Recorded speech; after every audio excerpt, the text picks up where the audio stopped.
Hi, I'm Russ with esbservice.com, and in this video I wanted to show you why it's important to not buy cheap acrylics for your tanning bed.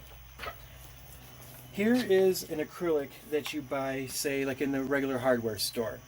Okay, and this is a light meter. This actually reads the UV A and B light coming out of the UV lamp. So when I hold it to the lamp and I turn it on, you see that the lamp is reading close to 20 on the UV scale. It's about 18, 19 or so. Yeah, here we go. We're up again close to 20 on the UV scale. Now all I do is take this cheap acrylic and put it in front of the UV lamp, and then now you see it's virtually zero.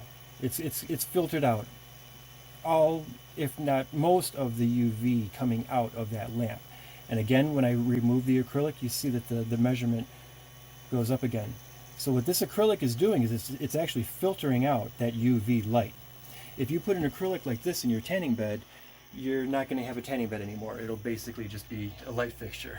So I get this question a lot. I just wanted to address this right now. Don't buy cheap acrylics in your tanning bed. In case you're wondering how good our replacement acrylics perform, take a look at this.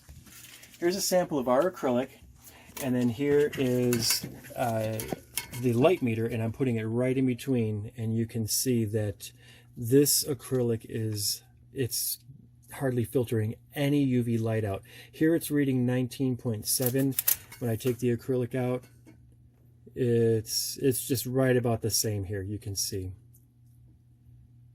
So again, with the acrylic, that's the reading we're getting.